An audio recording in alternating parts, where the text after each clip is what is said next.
코로나 사태가 본격적으로 시작된 지난 2020년.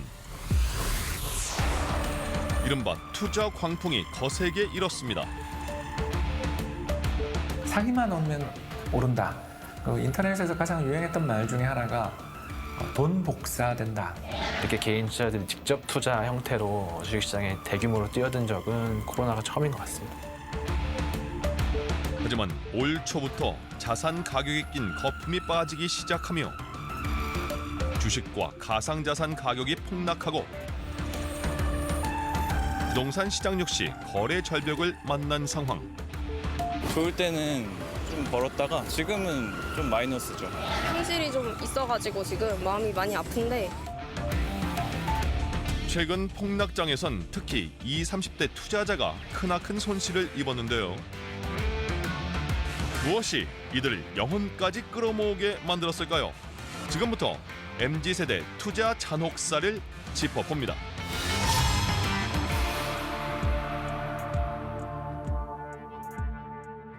주식시장이 지난주에 이어 또 급락하며 한 주를 시작했습니다. 코스피는 2,400선도 무너졌고 종가 기준 2,300선이 무너져 금융시장의 위기감이 커지고 있습니다. 괜찮은데 요즘 이제 하도 장이 안 좋아져서 거의 반토막 난 것 같아요. 최근 주위를 둘러보면 대부분 수익률이 플러스인 학생들이 거의 없는 것 같아요. 저도 그렇고. 주식뿐만이 아닙니다. 부동산 시장 또한 꽁꽁 얼어붙어 공인중개사가 줄줄이 폐업하고 있다는 소식도 전해졌습니다. 가상자산 시장 역시 폭락장에서 예외는 아니었습니다.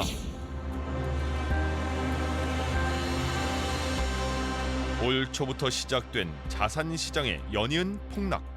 이런 일은 대체 왜 일어난 것일까요?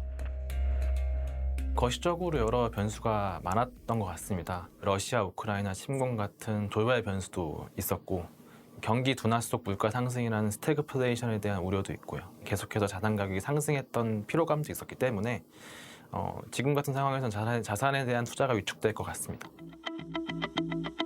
무엇보다 최근 심각하게 체감되고 있는 물가 오름세를 잡기 위해 중앙은행이 큰 폭의 기준금리 인상을 단행한 것이 결정적인 영향을 미쳤다는 분석입니다. 지난달 한국은행은 사상 처음으로 기준금리 0.5%포인트를 한꺼번에 올리는 이른바 빅스텝을 단행했는데요. 은행 금리가 오르면 이자 부담이 높아지며 대출을 받아 활발하게 투자하는 경향이 줄고 손실 위험 있는 투자 대신에 안전한 예적금으로 돌리는 사람이 늘며 자산시장 전반에 걸쳐 투자가 위축되기 때문입니다. 금리는 저는 이렇게 표현하거든요. 투자 세계의 중력과 같다. 그래서 중력이 높아지면 높아질수록 높은 데 위치하던 게 떨어지기 시작하면 가속도가 붙듯 올라갔던 자산의 가격은 더 급하게 떨어지는 이런 일들이 벌어지게 되는 것입니다. 최근 상대적으로 변동성이 큰 주식과 가상자산 시장의 하락폭이 특히 두드러졌는데요. 실제로 6월 기준 지난해 말과 비교해 보면 가상자산의 시가총액이 58%나 줄어든 것을 확인할 수 있습니다.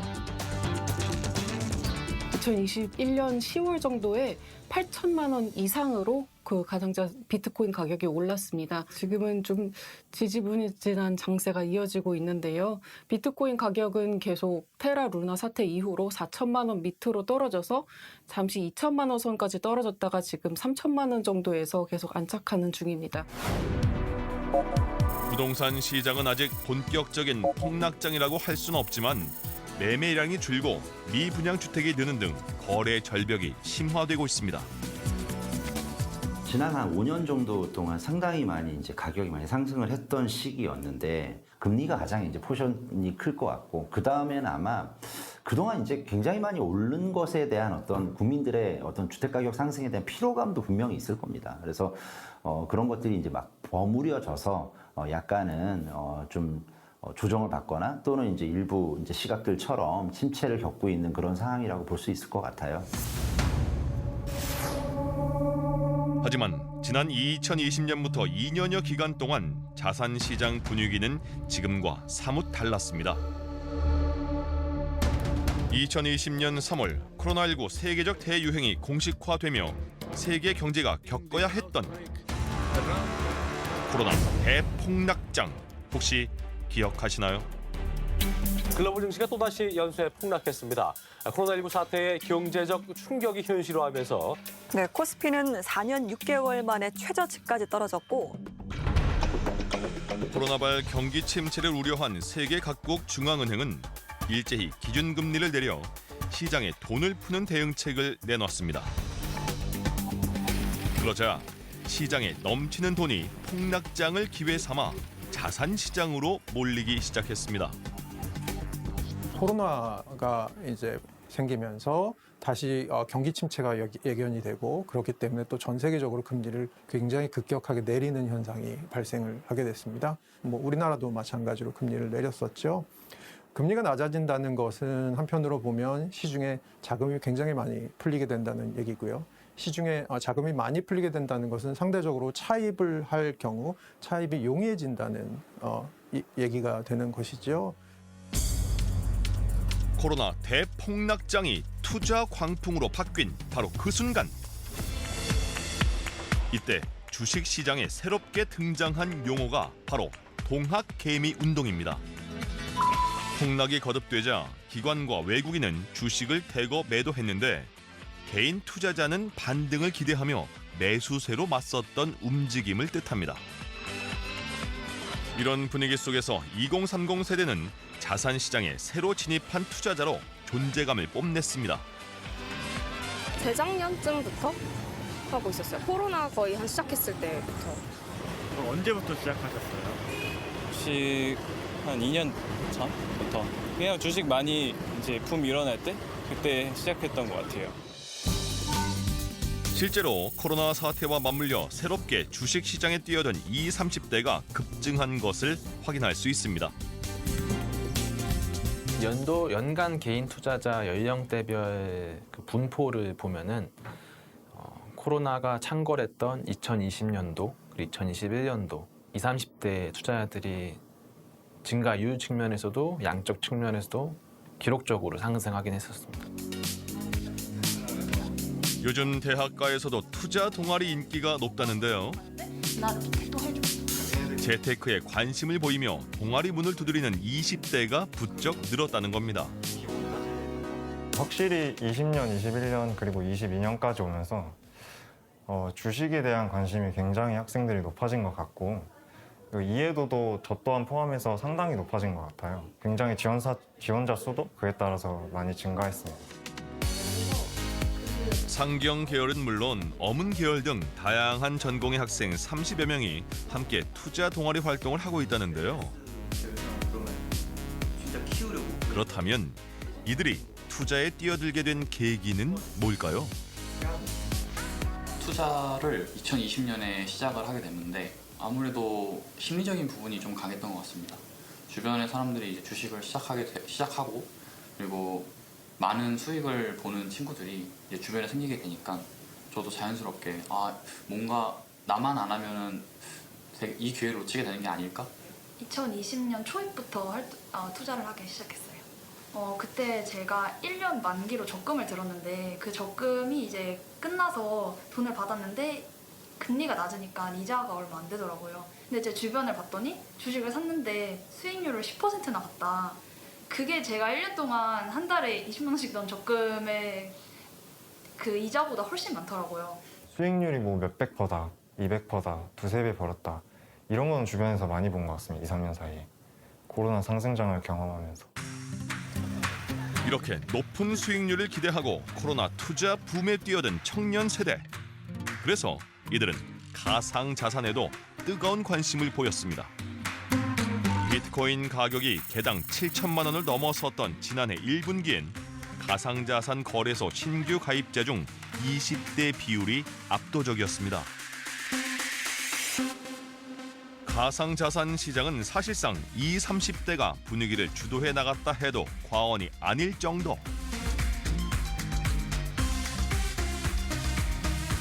투자 열기가 조금 늘면서 좀 리스크 있는 투자들을 선호하시는 분이 가상자산에 또 많이 몰린 것 같습니다. 20, 30대가 가상자산에 조금 더 깨어 있었다고 해야 되나요? 이게 경제적 가치가 있고 활용할 수 있다라는 걸 느끼기 때문에 하나의 투자 수단으로 받아들일 수 있다고 생각합니다.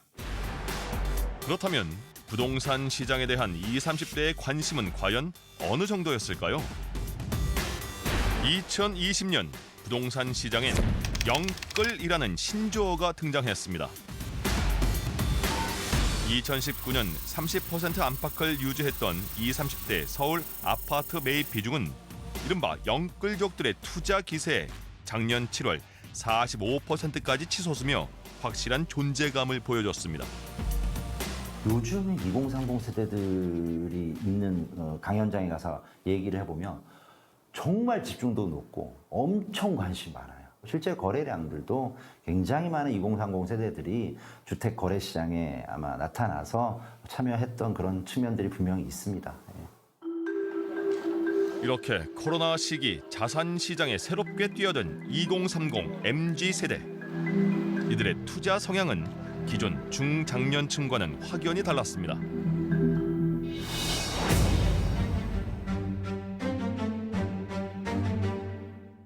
우선 20, 30대는 본인이 종목을 정해서 직접 투자하는 방식을 선호했는데요.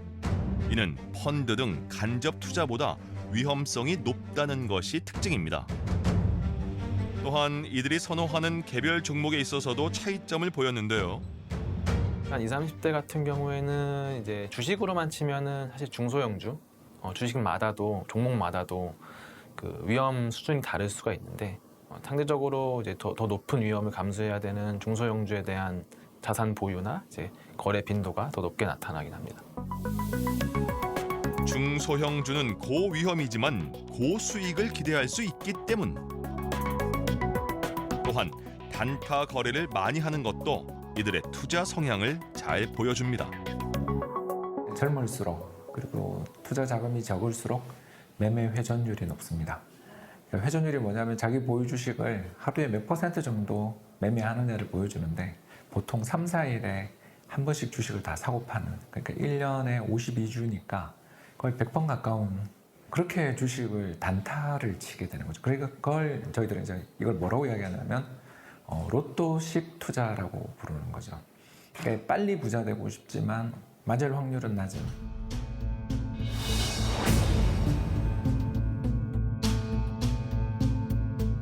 (2030) 세대가 많이 투자하는 가상 자산. 주식보다 가격 변동성이 크다는 것이 특징인데요. 이들은 이런 가상 자산에 투자할 때 빚내서 투자하는 이른바 빚투를 마다하지 않았습니다. 이미 가상자산에 투자한다는 경향 자체가 리스크 투자를 즐기는 사람들이 많다 보니까 빚투가 굉장히 많습니다. 대부분 가상자산에 투자하는 2030 세대들을 보면요. 10%의 손실이 났을 때 다른 가상자산이 100% 오르는 걸 본다. 이러면 당연히 마이너스 대출을 끌어서 아니면은 잠깐 신용대출 잠깐 한 2천만 원 받아가지고 이걸 그냥 다른 가상자산 30%, 100% 오르는 거에 잠깐 하면은 회복되겠지. 이런 인식이 굉장히 많아요.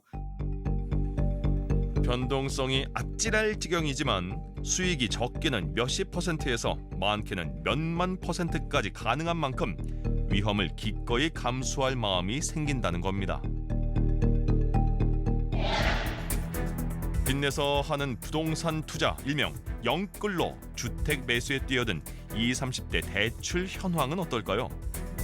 20, 30대는 아직 근로소득이 적고 자본을 축적할 시간이 부족해서 주택 구입 자금 대부분을 대출로 충당했을 텐데요. 최근 2년간 20대 주택담보대출 총액 증가 추세가 가장 가팔랐고 20, 30대는 제2금융권의 평균을 훌쩍 넘는 비중으로 주택담보대출을 이용하고 있었습니다. 요즘에 2030 세대들이 이제 주택시장에 뛰어들었을 때 자금 조달을 마련을 하는 것을 보면 담보대출이 있었을 거고요. 내가 그러니까 구입하는 집에 대한 대출을 좀 한 60%, 70% 얻은 것도 있었지만 또 모자라는 돈이 있을 거 아니에요. 그러면은 실제로 신용대출 같은 경우에 몇 억의 신용대출을 끌어다녀서 또 주택에 구입하는 데 자금으로 투입을 했잖아요. 그렇다면 2030 세대가 주식, 가상자산, 부동산 할 것 없이 공격적으로 투자한 배경이 궁금해집니다. 전문가들은 이들이 남에게 뒤처지는 것을 두려워하는 이른바 포모 심리로 코로나 투자 붐에 올라탔다고 진단합니다. 여러 가지 사회 강금형 서비스에서 이제 인증 릴레이가 흔히 이야기하기 시작됐죠. 내 계좌가 이만큼 벌었다. 나 이거에서 벌었다. 아직도 주식 안 하는 사람들은 문제 있는 거 아니냐 소리까지들 듣는 분위기가 조성된 거죠. 만약에 지금이라도 안 사면 큰일 나지 않느냐라는 생각들이 아마 2030 세대가 내가 오늘 사는 가격이 내가 살 수 있는 가장 싼 가격이야 라는 생각들이 굉장히 많이 퍼졌을 것이고, 또 그것이 이제 나 혼자는 독야청청 그런 생각을 하지 않는다 하더라도 주변에 있는 친구들이라든가 동료 지인들이 그런 의사결정을 하는 것들을 많이 보면서 같이 동조화하는 현상들이 많이 있어졌고, 이를 타고 재테크 정보를 쉽게 알려주는 경제 유튜버 바람이 불었고 2030 세대는 이를 적극적으로 흡수하며 열광했습니다.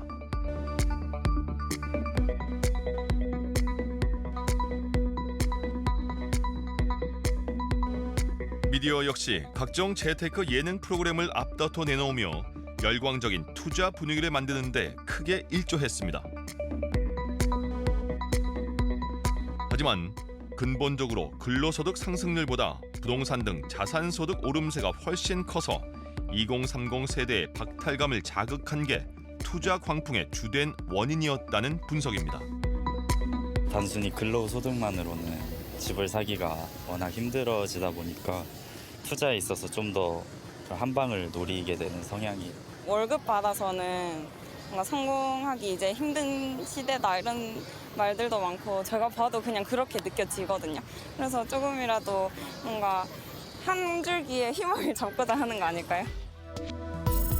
실제로 2014년부터 지난해까지 8년간 월급이 22% 오른 데 비해서 수도권 아파트값은 125%, 코스피는 65%, 비트코인은 무려 14,500% 이상 뛰었습니다. 2030 세대가 안정적인 수입보다 부동산, 주식, 가상자산에 몰입할 수밖에 없는 이유입니다. 한국의 경제 성장률을 한 10년 단위로 끊어서 평균을 내보면 지속적으로 경제 성장률이 하락하고 있는 것이 관측이 됩니다. 그러니까 결국은 경제가 점점 활력이 없어지고, 또 한편으로는 그렇기 때문에 좋은 직업들이 많이 생기지 않게 되고, 그렇게 보면 결국은 이제 점점 이제 좋은 직업을 가지기 어려운 그런 세상이 되고 있는 것 같고요. 그게 아마 보기에는 이제 중장기적인 흐름이죠. 내가 노동소득을 통해서 뭔가를 부를 증대시키기보다는 자본소득을 통해서 부를 증대시키는, 특히 차입 등을 통해서 금융시장에 접근함으로써 저희가 보통 투자라고 하죠. 그래서 투자를 통해서 자기의 그 부족한 노동소득 혹은 부진할 것으로 예상되는 노동소득들을 만회하려는 그런 움직임들이 이런 투자 광풍, 특히 젊은 세대의 투자 광풍으로 연결되지 않았나라고 보고 있습니다. 2030 세대의 이유 있는 투자 열풍. 문제는 최근 이들의 투자 성과가 그리 좋지 않다는 데 있습니다. 동학개미라고 불리는 코로나19에 새로 계좌를 열었던 분들의 수익률을 보면 대단히 낮고, 그리고 또 실제 총 수익률이 아닌 비용을 감안한 순수익률은 그보다 훨씬 더 떨어지는, 그러니까 주식시장이 거의 뭐 2배, 3배 오르던 그 강한 강세장에서 사실 우리 동학개미 또는 MZ세대에 해당되는 젊고 소액의 투자자들은 아주 극히 일부의 예외를 제외하고 보면 거래 비용으로 대부분의 손실을 떠안고 수익도 거의 하찮은 그런 상황이 됐다고 볼 수 있습니다. 최근 이러한 상황을 자조하며 자신이 동학개미인지 자가 진단해보는 테스트까지 등장했습니다. 특히 금리의 역습으로 무리한 대출을 받아 아파트 등을 구매했던 20, 30대는 그야말로 비명을 지르고 있는 상황. 부동산 커뮤니티에 영끌해서 후회한다는 글이 속속 올라오고 있는 건데요. 최근 영끌한 대출이자 갚느라 허덕이는 사람들을 가리키는 영끌거지라는 신조어가 등장했는데 과거 유행했던 하우스 프로와 거의 흡사해 보입니다. 상당히 이제 고점 언저리에 샀던 20년, 21년에 시장 참여를 했던 2030 세대들은 또 더군다나 이제 대출을 안고 샀던 세대들 같은 경우는 또 대부분 또 그 변동금리가 70% 이상이니까 금리가 높아짐에 따라서 상당히 좀 어려움이 지금 직면해 있다라고 이야기할 수 있을 것 같습니다. 감당 못할 정도로 이자 부담이 커지면 여기저기서 대출을 받아 충당하고 결국 부채가 눈덩이처럼 커지는 어려움에 맞닥뜨리게 되는데요. 최근 몇 년 사이 금융권 다중채무액 증가폭을 보면 20, 30대 청년층이 타 연령대에 비해서 월등히 높았습니다. 이에 지난달 금융위원회는 청년층의 채무를 조정해주는 특별 대책을 내놨는데요. 저신용 청년을 대상으로 이자를 감면해주는 정책이었지만 빚으로 인한 부채까지 정부가 갚아준다는 논란과 함께 대출 상환자에 대한 역차별, 연령에 따른 불평등 문제가 제기되며 여론의 문매를 맞았습니다. 2020년부터 이어진 이례적인 상승장의 파도를 타다가 최근 자산시장 폭락을 경험하고 있는 2030 세대. 이들의 경험은 향후 어떤 영향을 미치게 될까요? 아주 좋은 결과들이 사실은 그때 장이 좋았기 때문에 상대적으로 위너가 많이 나올 수밖에 없는 장이었기 때문에라는 것일 수 있거든요. 그런데 이제 장이 언제나 그렇게 좋은 것은 자산 시장이 언제나 그렇게 좋은 것은 아니고요. 그렇다면 이런 어떤 자기 선택 편향 같은 것을 과도하게 가지게 된다면 나중에 더 크게 사실은 손해를 보게 될 확률이 굉장히 크게 된 것이죠.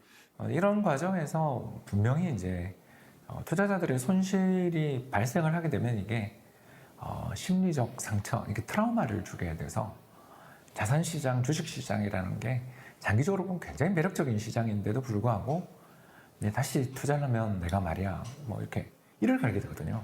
다시는 쳐다보지 않게 돼서 또 좋은 투자의 기회를 놓치는, 그래서 이중의 리스크들을 지게 되는 거죠. 이런 가운데 코로나 사태 속 자산시장 상황을 지난 2000년대 초 닷컴 버블과 비교하는 분석 또한 심심찮게 나오고 있습니다.